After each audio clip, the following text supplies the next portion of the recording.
नमस्कार, स्वागत है आपका बीएच वर्ल्ड के ऑनलाइन लर्निंग प्लेटफॉर्म पे। दोस्तों, जैसा कि आपको पता है, बीएच वर्ल्ड पे करंट अफेयर्स की 800 क्वेश्चंस की सीरीज जो है वो शुरू हो चुकी है, जो फुल्ली बाइलिंगुअल है, और इसका पहला लेक्चर जो है वो जा चुका है। आज मैं आप लोगों के बीच दूसरे लेक्चर के साथ मौजूद हूं और दूसरे लेक्चर में क्वेश्चन नंबर 21 to 50 कवर करेंगे। 1 से 20 तक जो है वो कवर मैंने कल कर दिया था। तो अगर आपने 20 क्वेश्चंस नहीं देखा है तो डिस्क्रिप्शन में लिंक है उसको देखिए और फिर उसके आगे क्वेश्चन नंबर 21 से देखिए। और जिन लोगों ने 21 से देखा है तो 20 तक देखा है तो उनके लिए पहले 3 प्रश्न जो है वो है, आपको 3 क्वेश्चंस का आंसर कमेंट बॉक्स में देना है। पहला तो आपको देना है कि भारत के कैग जो है वो कौन है। दूसरा आपको बताना है जम्मू एंड कश्मीर के लेफ्टिनेंट गवर्नर कौन है। और तीसरा आपको बताना है कि नीति आयोग के अध्यक्ष कौन है। नीति आयोग के अध्यक्ष कौन है। ये तीनों प्रश्न के उत्तर जो है आप कमेंट बॉक्स में बताइए। और एक चीज, कल मैंने जब एक प्रश्न करवा रहा था तो उसमें एयर स्ट्राइक में मैंने बता दिया था मिग 21 आपको। दरअसल मिग 21 मैंने इसलिए बोल दिया क्योंकि मैं जो है उस समय विंग कमांडर अभिनंदन के ऊपर चर्चा करने लग गया था, तो मिग 21 निकल गया। स्ट्राइक जो किया गया था वो किया गया था मिराज 2000 के द्वारा, लेकिन मिग 21 के द्वारा जो है बाद में विंग कमांडर अभिनंदन ने जो है वो अटैक किया था। तो उसमें थोड़ा सा आप सही कर लेंगे, मिराज उसका सही उत्तर होगा। ठीक, चलिए कोई लेक्चर 2 की शुरुआत करते हैं। तो आज जो हमारा पहला प्रश्न है वो ये है कि हाल ही में वैज्ञानिकों ने किस ग्रह के पास मीथेन गैस की पुष्टि की है। Methane gas, presence of methane gas have been confirmed near which planet। तो इसका सही उत्तर जो है वो है ऑप्शन सी, मार्स, यानी मंगल। मंगल के पास ये CH4 जो है वो खोजा गया है, लेकिन इसका तात्पर्य ये कतई नहीं है कि सिर्फ मंगल के पास ही CH4 है। याद रखिएगा, इसके पहले ही जुपिटर, सैटर्न, यूरेनस, नेपट्यून, इन सब के पास जो है मीथेन की पुष्टि की जा चुकी है। अब जब हम मंगल की बात कर रहे हैं तो 2 चीज आप ध्यान रखिए। यहां से एक चीज ध्यान रखिए ये कि यहां फोबोस एंड डिमोस, ये इसके जो है 2 नेचुरल सैटेलाइट है, यानी नेचुरल मून है इसके, फोबोस एंड डिमोस। और ये क्वेश्चन जो है पूछा जाता है, इंपॉर्टेंट है। क्वेश्चन नंबर 22 की ओर बढ़ते हैं। क्वेश्चन नंबर 22 है, नाटो के शिखर सम्मेलन की मेजबानी निम्न में किस देश के द्वारा किया गया है। नाटो क्या है? नाटो का फुल फॉर्म होता है नॉर्थ अटलांटिक ट्रीटी ऑर्गेनाइजेशन। आप इसको लिख लीजिएगा, नॉर्थ अटलांटिक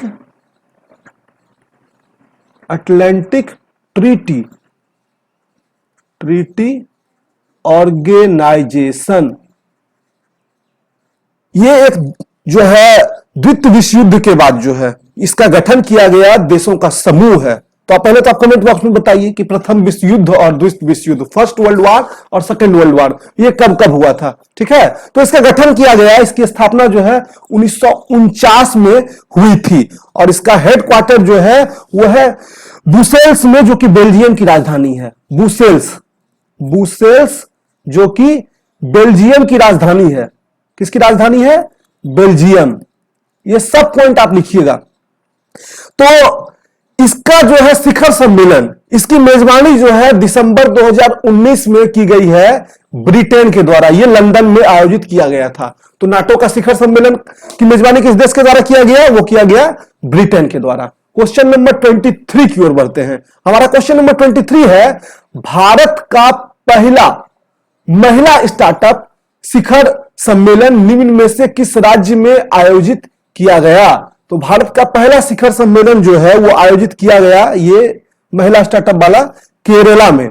जब केरला की बात कर रहे हैं, ये अगस्त 2019 में हुआ था। जब हम केरला की बात कर रहे हैं तो यहां एक चीज बहुत इंपॉर्टेंट है कि यहां का जो साक्षरता दर है वो 93.91% है, अकॉर्डिंग टू 2011 सेंसस, 2011 के सेंसस के अनुसार। और यहां की राजधानी जो है वो है तिरुवनंतपुरम। लिख लीजिएगा इस बात को, केरल की राजधानी जो है वो है तिरुवनंतपुरम। और यहां के राज्यपाल बहुत पॉपुलर आदमी है, सितंबर 2019 में इन्होंने पदभार ग्रहण किया है, वो है आरिफ मोहम्मद खान। बहुत पॉपुलर है, ये चर्चा में रहते हैं, तो ये पूछा जा सकता है आरिफ मोहम्मद खान। ये आप लिख लीजिएगा, आरिफ मोहम्मद खान केरला के राज्यपाल हैं। ठीक है, चलिए इसके बाद हम बढ़ते हैं क्वेश्चन नंबर 24 की ओर। क्वेश्चन नंबर 24 हमारा है, हाल ही में संपन्न जल प्रौद्योगिकी एवं पर्यावरण नियंत्रण सम्मेलन का आयोजन जो है वो कहां किया गया है? तो भारत में देखिए इसी बार जो है एक नया मंत्रालय बना गया है, जल मंत्रालय ये बनाया गया है ताकि नदियों के विकास और संरक्षण पे जो है ये कार्य कर सके। और पहली बार इसका जिम्मा जो है यानी भारत के केंद्रीय जल शक्ति मंत्री जो है वो है गजेंद्र सिंह शेखावत। तो ये गए थे इजराइल में कॉन्फ्रेंस हुआ था। चूंकि आपको पता है इजराइल खारे पानियों से घिरा हुआ देश है और फिर भी ये पानी को प्योर करके पीता है। तो भारत में ये बनाया गया मंत्रालय ताकि हम अपने जो वाटर की जो प्रॉब्लम हमारे यहाँ स्कार्सिटी है उसको दूर कर सके, अन्य देशों से सीख सके। तो इजराइल गए थे हमारे मंत्री जो गजेंद्र सिंह शेखावत कॉन्फ्रेंस में हिस्सा लेने के लिए। तो इसका उत्तर जो है वो है इजराइल। एक चीज और जानिए, जब इजराइल की बात कर रहे हैं तो इसका राजधानी जो है, इसकी राजधानी वो है जेरूसलम। जेरूसलम जो है इसकी राजधानी है। और बेंजामिन नेतन्याहू यहां के पीएम है, बेंजामिन नेतन्याहू। ये आप लिख लीजिएगा, ये दोनों पॉइंट इस क्वेश्चन में इंपॉर्टेंट है। चलिए इसके बाद बढ़ते हैं क्वेश्चन नंबर 25 की ओर। हमारा क्वेश्चन नंबर 25 है, 15वां भारतीय यूरोपीय शिखर सम्मेलन 2020 में किस शहर में आयोजित किया गया? तो ये आयोजित किया गया है नई दिल्ली में। ये किया गया वर्चुअल मोड में। ये जो है भारत और यूरोपीय संघ का जो सम्मेलन हुआ ये वर्चुअल मोड में किया गया और इसकी प्रेसाइडिंग जो है, इसकी अध्यक्षता जो है वो नरेंद्र मोदी ने की, भारत के माननीय प्रधानमंत्री नरेंद्र मोदी ने। तो इसलिए इंपॉर्टेंट है, खास करके ये वर्चुअल मोड में हुआ है तो ये भी इंपॉर्टेंट है। तो आप इस क्वेश्चन को ध्यान रखिएगा। और इससे पहले कि हम आगे बढ़े आपको बता दें कि हमारी ऑनलाइन कोर्सेस और टेस्ट सीरीज में अभी भी एडमिशन ओपन है। 14 तारीख तक आप हमारे ऑनलाइन कोर्स से जुड़ सकते हैं और टेस्ट सीरीज से तो एग्जाम तक कभी भी जुड़ सकते हैं। तो अगर आपको डिटेल में जानकारी चाहिए तो डिस्क्रिप्शन बॉक्स को फॉलो करिए। क्वेश्चन नंबर 25 की ओर बढ़ते हैं। क्वेश्चन नंबर 25 है हमारा कि 15वें प्रवासी भारतीय दिवस का आयोजन जो है वो कहां किया गया था? तो 15वें प्रवासी भारतीय दिवस का आयोजन जो है वो किया गया था वाराणसी में। यह किया गया था जनवरी 2019 में। लेकिन चूंकि वाराणसी में किया था तो यह इंपॉर्टेंट है। जब वाराणसी की बात कर रहे हैं तो एक चीज और बता दें कि वाराणसी से ही जो है सांसद हैं प्रधानमंत्री नरेंद्र मोदी। और ये जो वाराणसी शब्द है 2 नदियों से निकला है। 2 नदी हैं बनारस में, वरुणा और अस्सी। जब आप आएंगे बीएचयू एडमिशन लेकर तो ये अस्सी घाट घूमने जाएंगे तो बीच में ही आपको ये नदी मिलेगा जो कि अब नाले का रूप ले चुका है। तो वरुणा और अस्सी से ये शब्द निकला है वाराणसी। ये क्वेश्चन आपसे पूछा जा सकता है कि वाराणसी किन 2 नदियों के जो है नाम से निकला हुआ है? तो ये निकला है वरुणा और अस्सी से। चलिए क्वेश्चन नंबर 27 की ओर बढ़ते हैं। 27 नंबर क्वेश्चन है, G20 शिखर सम्मेलन 2019 का आयोजन हाल ही में कहां हुआ है? तो G20 का जो सम्मेलन हुआ है वो हुआ है ओसाका में। ओसाका कहां है भाई?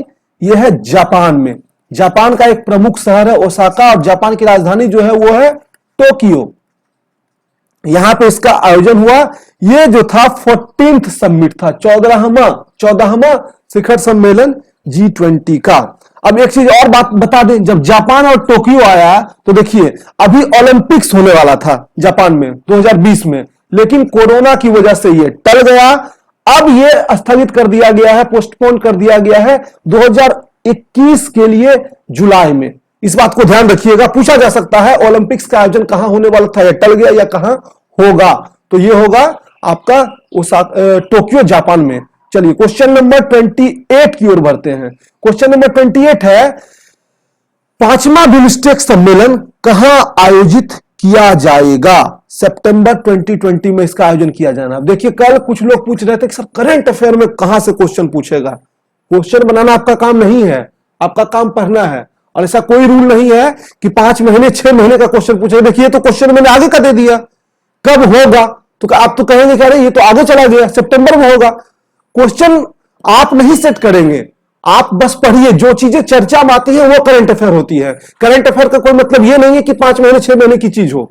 जो चीजें वर्तमान समय में चर्चा में है वो करंट अफेयर होगा। अगर बिम्स्टेक का आयोजन अभी होने वाला है सितंबर में तो ये चर्चा में है, तो ये करंट अफेयर है। तो इस चीज के लिए परेशान मत होइए कितने महीने का पढ़ना है। जो आपको पढ़ाया जा रहा है वो आपके लिए इंपॉर्टेंट है तभी पढ़ाया जा रहा है, नहीं तो मुझे कोई शौक नहीं है 600 क्वेश्चन दे देता। 800 क्वेश्चन करवा रहे हैं तो कुछ सोच के ही करवा रहे हैं। तो 5वां बिमस्टेक जो है वो कहां आयोजित किया गया? यह किया गया आयोजित कोलंबो में, ठीक है, सितंबर 2020 में सॉरी आयोजित किया जाएगा। और कोलंबो क्या है? कोलंबो जो है वो श्रीलंका की कॉमर्शियल कैपिटल है, याद रखिएगा।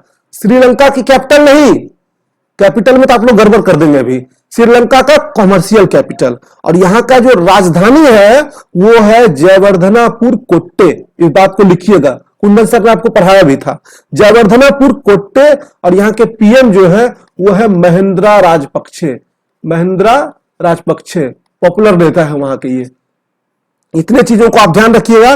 और जब बिमस्टेक की बात कर रहे हैं तो बिमस्टेक का फुल फॉर्म भी जानना चाहिए, मैंने आपको बताया है, लिख लीजिए। ये होता है Bay of Bengal Initiative for Multi Sectoral Technical and Economic Corporation. Bay of Bengal Initiative for Multi Sectoral Technical and Economic Corporation. तो ये जो है हमारा हो गया क्वेश्चन नंबर 28। अब इसकी स्थापना जो है बिमस्टेक की वो 1997 में हुई थी और इसके जो है 7 सदस्य देश हैं, बस इतना जानिए। चलिए क्वेश्चन नंबर 29 की ओर बढ़ते हैं। क्वेश्चन नंबर 29 है, किस राज्य सरकार द्वारा मुख्यमंत्री कारीगर सहायता योजना जो है वो शुरू की गई है? तो यह किया गया है ओडिशा के द्वारा। लेकिन जैसे ही ओडिशा की बात आएगी हम सिर्फ इसी क्वेश्चन तक सीमित नहीं रहेंगे, आपको बताएंगे कि ओडिशा के मुख्यमंत्री हैं नवीन पटनायक। ये किस दल से संबंध रखते हैं? बीजेपी से। पटनायक, नवीन पटनायक जो है वो ओडिशा के मुख्यमंत्री हैं और इसकी राजधानी जो है वो है भुवनेश्वर। और जैसे ही भुवनेश्वर हमारे दिमाग में आता है, हमारे दिमाग में आता है लिंगराज मंदिर। यह क्वेश्चन पूछा जाता है, जो लोग प्रीवियस ईयर किए होंगे उनको ध्यान में होगा। तो ये लिंगराज मंदिर जो है वो भुवनेश्वर में है। अब जब हम राजधानी भी याद रखिएगा ओडिशा की, अब जब हम ओडिशा के एक मंदिर की बात कर लिए तो एक दो और मंदिर की बात कर लेते हैं। कोणार्क मंदिर जो है, कोणार्क में सन टेम्पल है। सूर्य मंदिर कहां है? कोणार्क में। और जगन्नाथ टेम्पल जो है वो है पुरी में, ठीक है। तो ये तीनों मंदिर जो है वो आप ध्यान में रखिएगा। चलिए बढ़ते हैं क्वेश्चन नंबर 30 की ओर।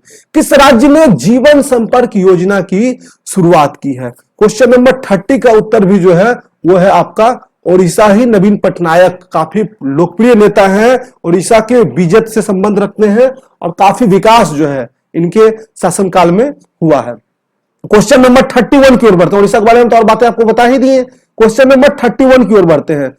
सुनेत्र योजना की शुरुआत किस राज्य में की गई? Which state government has started Sunetra scheme? तो इसका उत्तर भी जो है ओडिशा ही है। अब चूंकि स्कीम्स से चल रहा है, जितने स्कीम्स हैं वो एक जगह मैंने कर दिया है ताकि आपको आसानी से याद हो सके इंपॉर्टेंट स्कीम्स, ठीक है। क्वेश्चन नंबर 32 की ओर बढ़ते हैं।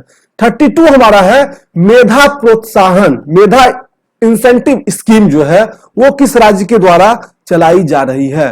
तो क्वेश्चन नंबर 32 का जो आंसर है वो हमारा है हिमाचल प्रदेश, ऑप्शन ए, ठीक है। जब हिमाचल प्रदेश की बात कर रहे हैं तो जान लीजिए हिमाचल प्रदेश के सीएम है जयराम ठाकुर। कौन है? जयराम ठाकुर।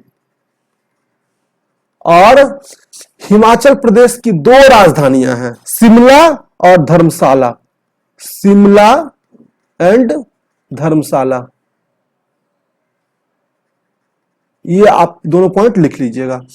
चलिए इसके बाद हम बढ़ते हैं क्वेश्चन नंबर 33 की ओर। क्वेश्चन नंबर 33 है, हाल ही में कृषक बंधु योजना किस सरकार के द्वारा चलाई गई? तो कृषक बंधु योजना जो है ये चलाई गई थी पश्चिम बंगाल में दीदी के द्वारा, ममता दीदी के द्वारा। तो वहां की मुख्यमंत्री कौन है? ममता बनर्जी। क्वेश्चन ये आ सकता है कि ममता बनर्जी का संबंध किस दल से है? तो टीएमसी, तृणमूल कांग्रेस से है। और एक चीज, जैसे ही कलकत्ता हमारे दिमाग में आता है, एक इंपॉर्टेंट प्रश्न है कि कलकत्ता से दिल्ली राजधानी जो है वो कब चेंज हुआ? तो ये चेंज हुआ 1912 में। भारत की राजधानी दिल्ली को 1912 में बनाया गया। यहां कंफ्यूजन ये होता है कि 1911 मिलता है, याद रखिएगा 1911 में अनाउंस किया गया था, घोषणा जो हुई वो 1911 में हुआ और वो लागू नियम जो है 1912 में हुआ। तो परिवर्तन हुआ 1912 में, घोषणा हुआ 1911 में। और जब कलकत्ता आ गया हमारे दिमाग में, तो कलकत्ता शहर की स्थापना किसने की? तो वह किए थे 1690 में जॉब चार्नॉक या चारनाक, ठीक ना, ये जॉब चारनाक ने इसकी स्थापना की थी। तो इतने चीज को आप जो है याद रखिएगा। इसके बाद बढ़ते हैं क्वेश्चन नंबर 34 की ओर। हाल ही में किस राज्य ने सूर्य शक्ति किसान योजना की शुरुआत की है? सूर्य शक्ति किसान योजना जो कि किसानों की बिजली संबंधित समस्या को सुलझाने के लिए गुजरात सरकार के द्वारा शुरू की गई है। अब जब गुजरात की बात कर रहे हैं तो गुजरात का कैपिटल, अक्सर लोग गलत करते हैं, वो है गांधीनगर। गांधीनगर, जहां से कि माननीय गृह मंत्री सांसद हैं अमित शाह। और जब हम गुजरात की बात करते हैं तो जो गड़बड़ आप लोग करते हैं वो अहमदाबाद लगा करते हैं। अहमदाबाद सबसे बड़ा शहर है गुजरात का, ना कि वहां की राजधानी। राजधानी है गांधीनगर, ठीक ना। और जब अहमदाबाद की आ गई बात, तो अहमदाबाद में विश्व का सबसे बड़ा क्रिकेट स्टेडियम जो कि मोटेरा, और ऑफिशियली उसका नाम जो है वो है सरदार वल्लभ भाई पटेल स्टेडियम। तो ये वहीं पे बना है, मोटेरा, ठीक ना, मोटेरा। इस चीज को आप ध्यान रखिएगा, ये कहां बना है? अहमदाबाद में। अब जब गुजरात की बात आ गई तो एक प्रश्न हम आपसे भी दाग देते हैं, हम कितना बताते चले। आप बता दीजिए, सोमनाथ टेम्पल प्रसिद्ध है गुजरात में, तो सोमनाथ टेम्पल पे कब आक्रमण हुआ और ये आक्रमण किसने किया था, आपको ये बताना है। और याद रखिएगा ये इंपॉर्टेंट क्वेश्चन है, तो आप इसको नोटबुक में दर्ज करिएगा। चलिए बढ़ते हैं नेक्स्ट क्वेश्चन की ओर। हमारा नेक्स्ट क्वेश्चन है, हाल ही में इंदिरा गृह योजना किस राज्य सरकार के द्वारा शुरू की गई? तो यह शुरू की गई मध्य प्रदेश में, ठीक ना। लेकिन अब मध्य प्रदेश में कमलनाथ सरकार नहीं है। अब सोच रहे होंगे कि भाई इंदिरा गृह योजना कैसे शुरू हो गई?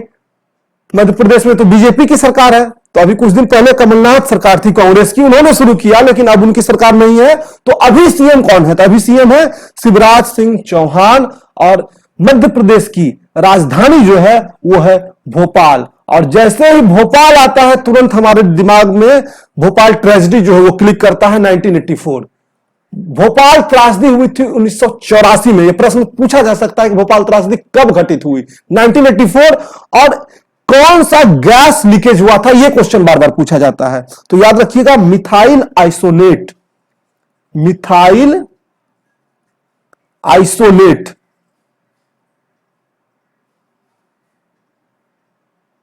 आइसोसाइनेट, मिथाइल आइसोसाइनेट, ये जो है गैस लीक हुआ था और इसी के कारण से जो है एक बहुत बड़ा ट्रेजेडी हुआ। क्वेश्चन नंबर 36 की ओर बढ़ते हैं।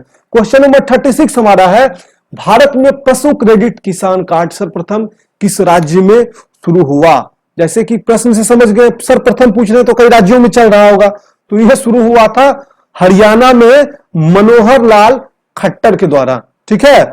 और मनोहर लाल खट्टर ने जो है किसान क्रेडिट किसान कार्ड जो है इसकी शुरुआत की। अब जब हम हरियाणा की बात कर रहे हैं तो हरियाणा के कैपिटल जो है वो है चंडीगढ़, ठीक है। और यहां के जो सीएम है वो मैंने आपको बता ही दिया, मनोहर लाल खट्टर है।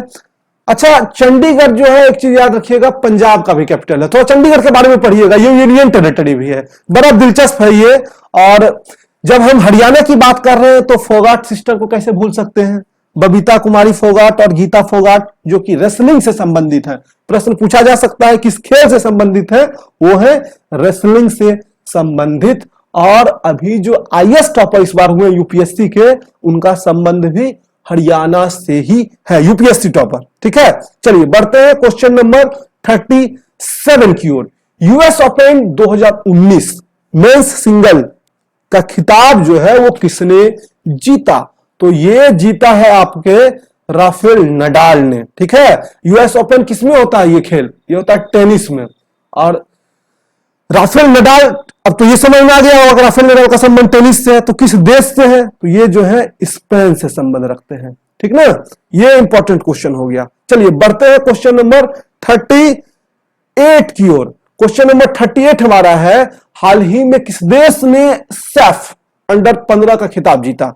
तो सैफ अंडर 15 का खिताब भारत ने अपने पड़ोसी मुल्क नेपाल को हरा के जीता है। और सैफ का फुल फॉर्म क्या होता है? South Asian football association. South Asian लिख लीजिएगा, ये फुटबॉल एसोसिएशन। अच्छा देखिए, जब फुटबॉल की बात आई तो मेरे मन में एक प्रश्न आपके लिए आ गया। क्रिकेट तो बहुत लोग देखते हैं, लेकिन क्रिकेट याद रखिएगा क्वेश्चन वैसे जगहों से नहीं पूछा जाता एग्जाम में जो बहुत लोग देखते हैं। क्वेश्चन वैसे जगह से पूछा जाता है जहां आप गलती करने की संभावना करें। तो खेल से क्वेश्चन आएगा, जब फुटबॉल से आएगा तो यह आ सकता है कि फुटबॉल के भारतीय टीम के कप्तान कौन है। जरा ये कमेंट बॉक्स में बताइए, और आपको पता होना चाहिए, अगर आप खेल से संबंध रखते हैं तो ये पता होना चाहिए। चलिए क्वेश्चन नंबर 39 की ओर बढ़ते हैं। 39 है हाल ही में दिलीप ट्रॉफी का खिताब। दिलीप ट्रॉफी का खिताब जो है वो किसने जीता? सॉरी, रेड ने जीता, ये तो लिखा होगा, इंडिया रेड ने जीता। दिलीप ट्रॉफी का संबंध किस खेल से है? तो इसका संबंध जो है वो है क्रिकेट से। और जब क्रिकेट की बात आई तो आप बता दीजिए, ये अभी होने वाला है आईपीएल 2020, ठीक ना?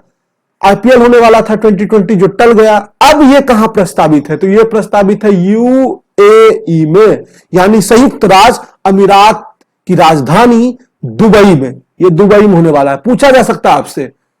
चलिए नेक्स्ट क्वेश्चन की ओर बढ़ते हैं। हमारा क्वेश्चन नंबर 40, डीआरडीओ के अध्यक्ष कौन है? तो डीआरडीओ के अध्यक्ष मैंने कई बार पढ़ा है आपको। डीआरडीओ के अध्यक्ष जो है वो है सतीश रेड्डी, और इसका फुल फॉर्म लिख लीजिए, डिफेंस रिसर्च डेवलपमेंट ऑर्गेनाइजेशन। इसकी स्थापना जो है वो हुई थी 1958 में, और इसका मुख्यालय जो हेडक्वार्टर जो है वो है न्यू दिल्ली। तो ये हमारा हो गया क्वेश्चन नंबर 40। क्वेश्चन नंबर 41 की ओर चलते हैं। इसरो के चेयरमैन कौन है? इसरो के चेयरमैन है के सिवन, और अभी बहुत चर्चा में ये रहे थे। अब बताइए कि ये 2018 से ही जो है चेयरमैन है। आप कहिएगा सर ये तो 1.5 साल पुराना हो गया, 2 साल पुराना हो गया, क्या ये क्वेश्चन करंट अफेयर का है? क्यों नहीं करंट अफेयर का होगा? चर्चा में रहता है इसलिए करंट अफेयर का है। ये कहीं लिखा तो नहीं रहता है कि 5 ही महीने के करंट अफेयर में पूछेंगे। करंट अफेयर को समझिए आप पहले कि करंट अफेयर मतलब होता क्या है। ऐसा नहीं कि करंट अफेयर 6 महीने के कालखंड को कहते हैं। जो भी चीजें चर्चा में है या चर्चा में आ सकती हैं वो सब करंट अफेयर के अंतर्गत आता है। चलिए के सिवन इसके आंसर है। और जब इसरो की बात की है तो थोड़ा बहुत और कुछ बात करेंगे ना। इसरो का फुल फॉर्म मैंने कई बार पढ़ा है, लिख लीजिए, ये होता है इंडियन स्पेस रिसर्च ऑर्गेनाइजेशन। 15 अगस्त जो अभी आने वाला है, 15 अगस्त 1969 को जो है इसकी स्थापना हुई थी, और इसका मुख्यालय बेंगलोर में है। बेंगलोर, ठीक ना, ये याद रखिएगा। मुख्यालय कहां है इसका? बेंगलोर। और जब के सिवन की बात आई तो कौन है ये चेयरमैन? तो कोई पहले चेयरमैन होंगे, तो फर्स्ट चेयरमैन जो थे वो थे विक्रम साराभाई। ये आप ध्यान रखिएगा, विक्रम साराभाई, ये आप लिख लीजिएगा, ठीक है। चलिए क्वेश्चन नंबर 42 की ओर बढ़ते हैं। महिला आयोग के अध्यक्ष के रूप में किसे नियुक्त किया गया है? एनसीडब्ल्यू। तो महिला आयोग की अध्यक्ष है रेखा शर्मा। एनसीडब्ल्यू का फुल फॉर्म क्या होता है? National committee for women. ये लिख लीजिएगा, एनसीडब्ल्यू पूछा जा सकता है। ये काफी चर्चा में ये भी रहती हैं, नेशनल कमिटी फॉर वुमेन, ठीक है। अच्छा देखिए स्वाति मालीवाल ऑप्शन में है, ये भी बहुत चर्चा में रहते हैं, चेक करिएगा स्वाति मालीवाल जो है वो कौन है। चलिए क्वेश्चन नंबर 43 की ओर बढ़ते हैं। Good economic for hard time पुस्तक के लेखक जो है वो कौन है? तो good economic for hard time पुस्तक के लेखक है अभिजीत बनर्जी और एस्टर डुफ्लो। ये दोनों जो है इसके लेखक हैं। अभिजीत बनर्जी क्यों चर्चा में है ये आपको कमेंट बॉक्स में बताना है। क्वेश्चन नंबर 43 की ओर 44 की ओर बढ़ते हैं। द न्यू दिल्ली कॉन्स्पिरेसी, ये पुस्तक जो है किसके द्वारा लिखा गया है? तो ये पुस्तक लिखा गया है कृष्ण कुमार और मीनाक्षी लेखी के द्वारा। क्वेश्चन नंबर 45 की ओर बढ़ते हैं। 10 स्टडीज इन कश्मीर, ये जो है किसके द्वारा लिखा गया है? तो ये लिखा गया है आपका काशीनाथ पंडित के द्वारा, और ये जलियांवाला बाग पे जो है हत्याकांड जो है उस पर आधारित है, जो कि हुआ था कब? 13 अप्रैल 1919 में। पूछा जा सकता है जलियांवाला बाग हत्याकांड जो है वो कब हुआ? तो वो हुआ था 13 अप्रैल 1919 में, Jallianwala Bagh massacre. Question number 46 की ओर बढ़ते हैं। हाल ही में प्रसिद्ध विमोचित किताब खूनी बैसाखी के लेखक कौन है? देखिए अब खूनी बैसाखी से भी आपको थोड़ा बहुत ध्यान तो जलियांवाला बाग का आ ही गया होगा। तो खूनी बैसाखी का संबंध भी जो है वो जलियांवाला बाग से ही है, और इसके लेखक जो है वो नानक सिंह हैं। नानक सिंह, चलिए क्वेश्चन नंबर 47 की ओर हम बढ़ते हैं। 47 हमारा क्वेश्चन है, हाल ही में लॉन्च की गई किताब फाइंडिंग गैप्स किसके द्वारा लिखी गई है? तो फाइंडिंग गैप्स जो है लिखी गई है साइमन टेफेल के द्वारा। ठीक है, साइमन टेफेल कौन है? ये क्रिकेट से संबंधित जो है और प्रसिद्ध अंपायर है। क्वेश्चन नंबर 48 की ओर बढ़ते हैं। क्वेश्चन नंबर 48 हमारा है, बीइंग गांधी किसके द्वारा लिखी गई है? तो बीइंग गांधी लिखी गई है पारो आनंद के द्वारा। और क्वेश्चन नंबर 49 की ओर बढ़ते हैं, किताब विवेकी दीपिनी ये किसके द्वारा लिखी गई है? तो किताब विवेकी दीपिनी जो है ये आदि शंकराचार्य के द्वारा लिखी गई है। और आज का अंतिम प्रश्न हमारा है, राष्ट्रीय जांच एजेंसी के महानिदेशक कौन बने हैं? तो राष्ट्रीय जांच एजेंसी के महानिदेशक हैं वाईसी मोदी। राष्ट्रीय जांच एजेंसी मतलब NIA, नेशनल इन्वेस्टिगेशन एजेंसी। ये आप ध्यान रखिएगा। मुंबई हमला 2008 में जब हुआ तो उसके बाद जो है NIA की स्थापना की गई थी। तो NIA का फुल फॉर्म याद रखिएगा। और इसके जनरल डायरेक्टर कौन बने? तो डायरेक्टर जनरल बने हैं वाईसी मोदी। तो दोस्तों ये था हमारी आज की क्लास। आप BHU वर्ल्ड को सोशल मीडिया पे जरूर फॉलो करें, ट्विटर पे खास करके @WorldBHU, जहां से आपकी आवाज प्रशासन तक पहुंचाई जाती है। चैनल को सब्सक्राइब करें, बेल आइकन दबाएं। जो प्रश्न पूछे गए हैं कमेंट बॉक्स में उसका उत्तर जरूर दें। और आपको आज का हमारा ये वीडियो कैसा लगा कमेंट बॉक्स में बताइए। नेक्स्ट सीरीज जो है वो भी आगे जल्दी जल्दी आपको मिलती रहेगी। एग्जाम तक तो आपका 800 क्वेश्चन कंप्लीट करा ही देंगे। और आपको लग रहा होगा कि सिर्फ आप 800 क्वेश्चन नहीं पढ़ रहे हैं, बल्कि 800 क्वेश्चन से संबंधित आप कई क्वेश्चन पढ़ रहे हैं। तो आपको ये पढ़ने का तरीका जो है, ये पढ़ने का तरीका में मजा आ रहा है या नहीं, कमेंट बॉक्स में बताइएगा। साथ ही आप हमें ट्विटर पे सूरज @BHU वर्ल्ड पे फॉलो कर सकते हैं। दोस्तों मिलेंगे नए वीडियो में नई जानकारी के साथ। तब तक के लिए धन्यवाद। मन लगा के पढ़िए।